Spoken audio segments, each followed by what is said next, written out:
ತಲಪತಿ ವಿಜಯ್ ಅವರು ಹೊಸ ಪಾರ್ಟಿಯನ್ನ ಕಟ್ಟಿದ್ರು. ಅದರ ಇನಾಗ್ರೇಟ್ ಮಾಡಿದಾಗ ಅಣ್ಣಾಮಲೈ ಇರ್ಲಿಲ್ಲ ಇಲ್ಲಿ ಕಮೆಂಟ್ ಮಾಡಕ್ಕೆ. ಈಗ ಬಂದಾಗ ವಿಜಯ್ ಅವರ ಪಾರ್ಟಿ ಉದ್ದೇಶವನ್ನ ತಮಿಳ್ ವಿತ್ರಿಕ ಕಳಗ ಟಿವಿಕೆ ಪಾರ್ಟಿನ ಕಿಚಡಿ ಪಾರ್ಟಿ ಅನ್ನೋ ಮೀನಿಂಗ್ ಬರೋ ಹಾಗೆ ಹೇಳಿದ್ರು. ತಮಿಳ್ ಈ ದೇಶದಲ್ಲಿ ಆಮ್ ಆದ್ಮಿ ಪಾರ್ಟಿ ಮತ್ತೆ ಡಿಎಂಕೆ ಪಾರ್ಟಿ ಇವರಿಬ್ರು ಮಾತ್ರ ಈ ಕರಪ್ಟ್ ಮಾಡಿರೋರ್ನ ಸೆಲೆಬ್ರೇಟ್ ಮಾಡ್ತಿರುವಂತಹ ಪದ್ಧತಿನ ಇಟ್ಕೊಂಡಿದ್ದಾರೆ. ಏನೋ ಗಾಂಧಿನೇ ಇಳಿದು ಬಂದಿರೋರ್ ತರ ಮಾಡ್ತಾ ಇದಾರೆ ಅನ್ನೋ ರೀತಿ ಹೇಳಿದ್ರು. ಆ ಅಣ್ಣಾಮಲೈ ಕುಪ್ಪಸ್ವಾಮಿ ಈ ಹೆಸರನ್ನ ಕ್ಲಿಯರ್ ಆಗಿ ನೆನ್ಪಿಟ್ಕೊಳ್ಳಿ. ಮುಂದೆ ಬರೋ ದಿನಗಳಲ್ಲಿ ಇಂಡಿಯನ್ ಪಾಲಿಟಿಕ್ಸ್ ಅಲ್ಲಿ ಈ ಹೆಸರು ರಾರಾಜಿಸುತ್ತೆ. ಅವರು ಸ್ಟೆಪ್ಪಿಂಗ್ ಬಿಹಾಂಡ್ ಕಾಕಿ ಅಂತ ಒಂದು ಬುಕ್ ಅನ್ನು ಬರೆದ್ರು. ಆ ಬುಕ್ ಅಲ್ಲಿ ಒಂದು ಮಾತು ಹೇಳಿದ್ದಾರೆ, civil service is a bureaucracy. ಇದೆಲ್ಲ back door work. On ground real work, real change ತೋರಿಸ್ಬೇಕು ಅಂದ್ರೆ ನೆಲದ ಮೇಲೆ ಇಳಿಬೇಕು, ರಾಜಕೀಯಕ್ಕೆ ಬರಬೇಕು ಅನ್ನೋ ಅರ್ಥದಲ್ಲಿ ಒಂದು ಮಾತನ್ನು ಹೇಳಿದ್ರು.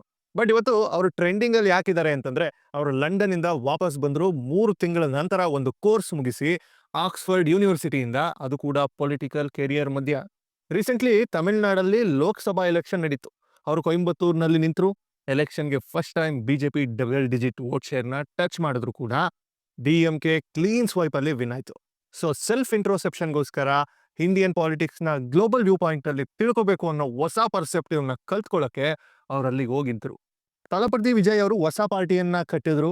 ಅದರ ಇನಾಗ್ರೇಟ್ ಮಾಡಿದಾಗ ಅಣ್ಣಾಮಲೈ ಇರ್ಲಿಲ್ಲ ಇಲ್ಲಿ ಕಮೆಂಟ್ ಮಾಡಕ್ಕೆ. ಈಗ ಬಂದಾಗ ವಿಜಯ್ ಅವರ ಪಾರ್ಟಿ ಉದ್ದೇಶವನ್ನ ತಮಿಳ್ ವಿತ್ರಿಕ ಕಳಗ ಟಿವಿಕೆ ಪಾರ್ಟಿನ ಕಿಚಡಿ ಪಾರ್ಟಿ ಅನ್ನೋ ಮೀನಿಂಗ್ ಬರೋ ಹಾಗೆ ಹೇಳಿದ್ರು.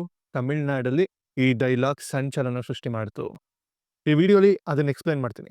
ಅವ್ರು ಹೇಳಿದ ಪ್ರತಿ ಮಾತನ್ನು ಅಣ್ಣಾಮಲೈನ ಕೆರಿಯರ್ ಗ್ರಾಫ್ ನಲ್ಲಿ ಮತ್ತೆ ಪವನ್ ಕಲ್ಯಾಣ್ DCM ಆಫ್ ಆಂಧ್ರ ಪ್ರದೇಶ್, ಈ ಇಬ್ರು ಕೆರಿಯರ್ ಗ್ರಾಫ್ ನೋಡಿದ್ರೆ ತುಂಬಾ ಸಿಮಿಲಾರಿಟೀಸ್ ಇವೆ. 2026ರ ಜನರಲ್ ಎಲೆಕ್ಷನ್ ಅಲ್ಲಿ ಇವರಿಬ್ರು ಒಟ್ಟಿಗೆ ತಮಿಳುನಾಡಲ್ಲಿ ಕ್ಯಾಂಪೇನ್ ಮಾಡೋ ಹೈ ಚಾನ್ಸಸ್ ಇದೆ. ಆ ಸ್ಟ್ಯಾಂಡ್ ಪಾಯಿಂಟ್ ಇಂದ ಕೂಡ ನಾನೆಲ್ಲವನ್ನು ಎಕ್ಸ್ಪ್ಲೈನ್ ಮಾಡೋ ಪ್ರಯತ್ನ ಮಾಡ್ತೀನಿ. ಫಸ್ಟ್ ಆಫ್ ಆಲ್, ಅಣ್ಣಾಮಲೈ ಯಾರು? ಒಬ್ಬ ಮೆಕ್ಯಾನಿಕಲ್ ಇಂಜಿನಿಯರ್, ಒಬ್ಬ MBA ಪೋಸ್ಟ್ ಗ್ರಾಜುಯೇಟ್, ಒಬ್ಬ IPS ಆಫೀಸರ್, ಈಗ ತಮಿಳುನಾಡಿನ ಬಿಜೆಪಿ ಪ್ರೆಸಿಡೆಂಟ್. ಅವರ ಕೆರಿಯರ್ ಗ್ರಾಫ್ ನಿಮ್ಗೆ ಅರ್ಥ ಆಗೋ ತರ ಹೇಳ್ತೀನಿ.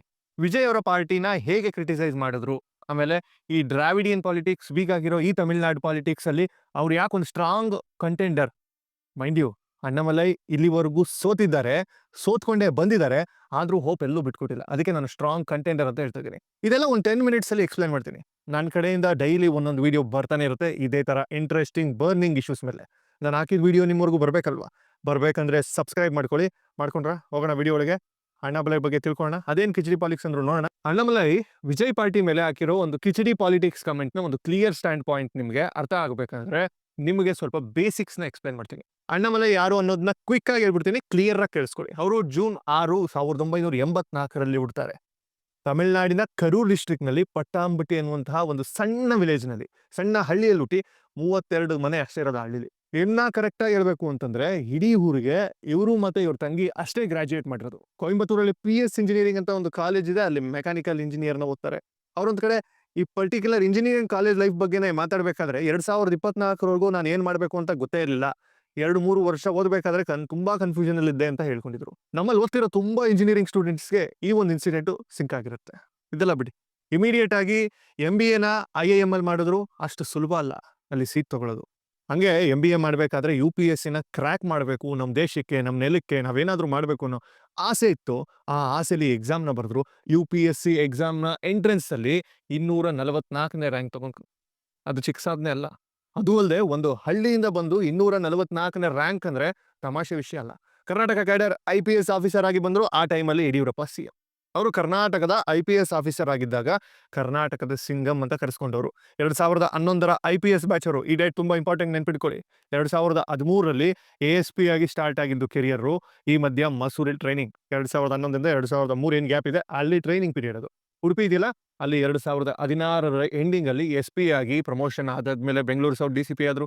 ಇಡೀ ಕೆರಿಯರ್ ಅಲ್ಲಿ ತುಂಬಾ ಅಂಡರ್ ಕವರ್ ಆಪರೇಷನ್ಸ್ ಇವೆ. ಫಿಯರ್ಲೆಸ್ ಕಾಪ್ ಅಂತ ಕೂಡ ಟೈಟಲ್ ಕೊಟ್ರು.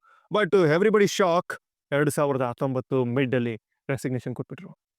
ಅದೇನಿದು ಕರ್ನಾಟಕ ಸಿಂಗಂ ಅನ್ಸ್ಕೊಂಡು ಸಡನ್ಲಿ ರೆಸಿಗ್ನೇಷನ್ ಕೊಟ್ರು, ಏನ್ ಮಾಡ್ತಾ ಇದ್ದಾನೆ ಈ ವ್ಯಕ್ತಿ ಅಂತ ಎಲ್ಲ ಅನ್ಕೊಂಡ್ರು. 2020 ಬಿಜೆಪಿಗೆ ಜಾಯ್ನ್ ಆದ್ರು. 2021ರಲ್ಲಿ ಹೇಳದ್ನಲ್ಲ, ಈ ಬುಕ್ ನ ಬರೆದ್ರು. ಅದ್ಯಾಕೆ ಬಿಜೆಪಿಗೆ ಸೇರಿದ್ರಿ ಅಂತ ಎಲ್ಲರೂ ಕೇಳಿದ್ರು. 8 ಇಯರ್ಸ್ ಸರ್ವಿಸ್ ಅಲ್ಲಿ ಬಿಜೆಪಿಗೆ ಇರೋ ಕ್ಲಿಯರ್ ವಿಷನ್ ನನ್ನ ಐಡಿಯಾಲಜಿಗೆ ಮ್ಯಾಚ್ ಆಗುತ್ತೆ. ತಮಿಳುನಾಡಿನಲ್ಲಿರುವಂತಹ ದ್ರವಿಡಿಯನ್ ಪಾಲಿಟಿಕ್ಸ್ ಇವತ್ತಿಗೆ ಈ ಜನರೇಷನ್ ಪಾಲಿಟಿಕ್ಸ್ ಅಲ್ಲ, ಅವ್ರು ಫಾಲೋ ಮಾಡ್ತಾನೂ ಇಲ್ಲ. ಬೋತ್ DMK ಅಂಡ್ ADMK ಅನ್ನುವಂತಹ ಈ 2 ಕಾನ್ಸೆಪ್ಟ್ ಬಿಟ್ರೆ ಹೊಸ ಕಾನ್ಸೆಪ್ಟ್ ಇಲ್ಲ. ಸೊ ಇದಕ್ಕೋಸ್ಕರ ನಾನು ಹೊಸ ಫ್ಲೇವರ್ ಆಫ್ ಪಾಲಿಟಿಕ್ಸ್ ಅನ್ನ ತಮಿಳ್ನಾಡಿಗೆ ಇಂಟ್ರೊಡ್ಯೂಸ್ ಮಾಡಬೇಕು ಅನ್ನೋ ಕಾರಣಕ್ಕೇನೆ IPS ಕೆಲಸವನ್ನ ಬಿಟ್ಕೊಂಡಿದ್ರು. ಇದೇ ಕೆಲಸನ ನಾನು IPS ಆಫೀಸರ್ ಆಗಿದ್ದಾಗ ಫ್ರೀಯಾಗಿ ಎಕ್ಸ್‌ಪ್ರೆಸ್ ಮಾಡಕ್ ಆಗಲ್ಲ according to Indian constitution. IPS officer ಆಗಿ ಒಂದು ಪರ್ಟಿಕ್ಯುಲರ್ ಪಾರ್ಟಿಗೆ ಅಫಿಲಿಯೇಷನ್ ತೋರ್ಸಕ್ ಆಗಲ್ಲ. ಸೊ ರಿಸೈನ್ ಮಾಡ್ಬೇಕನ್ನಿಸ್ತು, ನಾನು ಮಾಡಿದೆ. ನನಗೆಲ್ಲ ಹಕ್ಕು ಇದೆ ಈಗ ಅಂತ ಹೇಳ್ಕೊಂಡಿದ್ರು. ಈಗ ಸ್ವಲ್ಪ ಅವರ ಪೊಲಿಟಿಕಲ್ ಕೆರಿಯರ್‌ನ ಝೂಮ್ ಇನ್ ಮಾಡಿ ನೋಡಿದ್ರೆ, Tamil Nadu runs on a Dravidian politics. ಇಲ್ಲಿಯವರೆಗೂ ಅದರ ಅಪೋಸಿಟ್ ಯಾರ್ಯಾರು ಮಾತಾಡಿದ್ದಾರೆ ಅವರಿಗೆ ಪೊಲಿಟಿಕಲ್ ಕೆರಿಯರೇ ಇಲ್ಲ. ಇದೇ ಕಾರಣಕ್ಕೆ ಬಿಜೆಪಿ ಎಲ್ಲಾ ಸ್ಟೇಟ್‌ನ ಕ್ರ್ಯಾಕ್ ಮಾಡ್ಕೊಂಡು ಬಂದ್ರು. ತಮಿಳ್ನಾಡಲ್ಲಿ ಇನ್ನ ಏನೂ ಮಾಡಕ್ಕಾಗಿಲ್ಲ. 2021ರ ಏನ್ ಎಲೆಕ್ಷನ್ ಇದೆಯೋ, ಅಣ್ಣಾಮಲೈ ಆಗ್ಲೇ ಎಲೆಕ್ಷನ್ ಗೆಲ್ದು ಬಿಟ್ಟಿದ್ರು. ಕೊಯಂಬತ್ತೂರ್‌ನ ಕ್ಯಾಂಡಿಡೇಟ್ ಕೂಡ ಆಗಿದ್ರು. ಜನರಲ್ ಎಲೆಕ್ಷನ್ ಬಗ್ಗೆ ಮಾತಾಡ್ತಾ ಇದ್ದೀನಿ.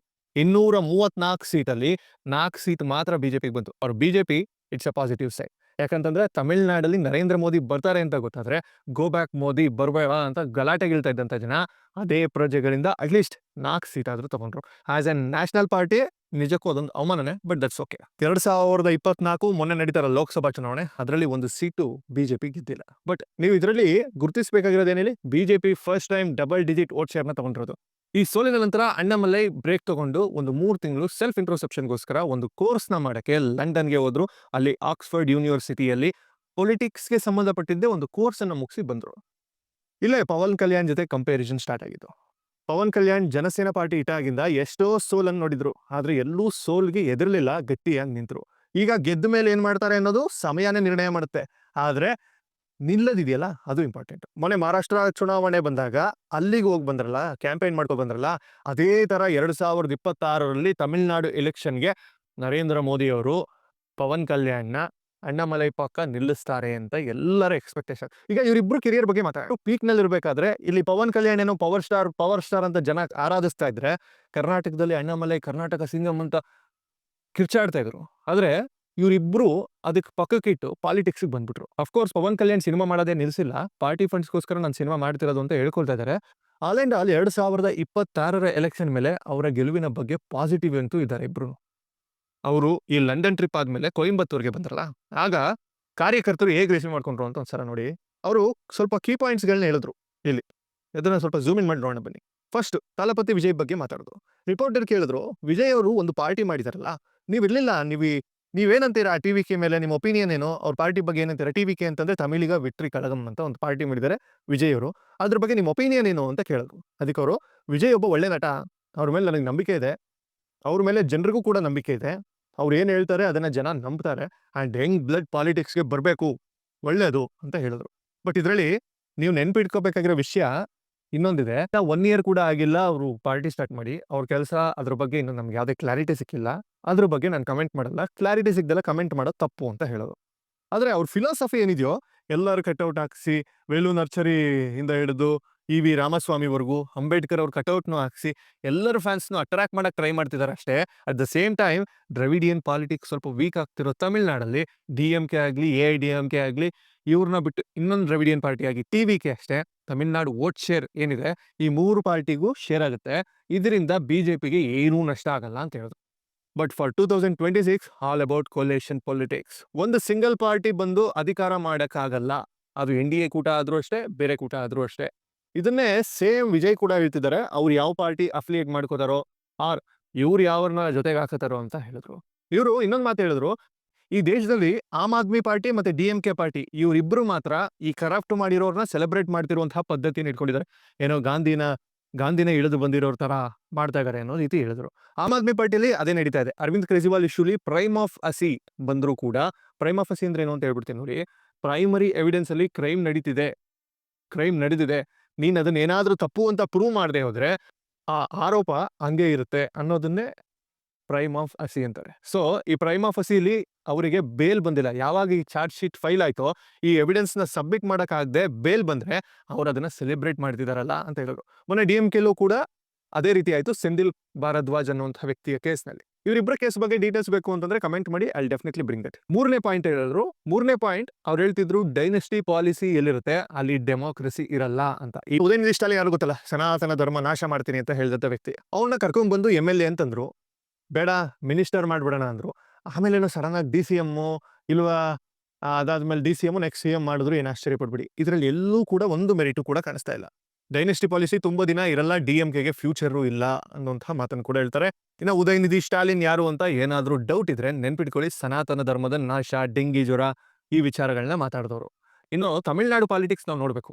ವಿಜಯ್ ತಲಪತಿ ಪಾರ್ಟಿ ಎಲ್ಲೋಗುತ್ತೆ, ಯಾರ ಜೊತೆ ನಿಲ್ಲುತ್ತೆ ಅಂತ ಆದ್ರೆ ನನಗೆ ಮಾತ್ರ ಸ್ವಲ್ಪ ಕ್ಯೂರಿಯಸ್ ಸಿನಾರಿಯೋ ಇರೋದು, ಪವನ್ ಕಲ್ಯಾಣ್ ಮತ್ತೆ ಅಣ್ಣಾಮಲೈ ಇಂದ ಏನಾದ್ರೂ ಉಪಯೋಗ ಆಗುತ್ತಾ ಅಂತ.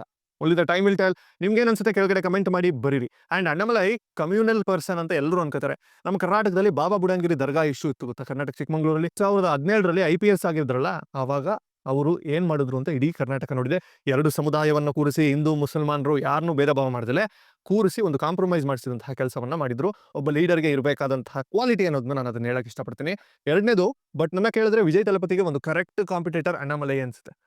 ನೀವು ಇಲ್ಲಿವರೆಗೂ ನನ್ನ ವಿಡಿಯೋ ನೋಡಿದ್ದೀರಾ ಅಂತಂದ್ರೆ ನನ್ನ ವಿಡಿಯೋ ನಿಮಗೆ ಇನ್ಫಾರ್ಮೇಟಿವ್ ಅಂತ ಅನಿಸ್ತಿದೆ. ಸೊ ಈಗಲೇ ನಮ್ಮ ಚಾನಲ್ಗೆ ಸಬ್ಸ್ಕ್ರೈಬ್ ಆಗಿ, ಇನ್ನಷ್ಟು ಹೆಚ್ಚಿನ ಸುದ್ದಿಗಳಿಗೆ, ವಿಶ್ಲೇಷಣೆಗಳಿಗೆ ಲೈಕ್ ಮಾಡಿ, ಶೇರ್ ಮಾಡಿ, ಸಬ್ಸ್ಕ್ರೈಬ್ ಮಾಡಿ.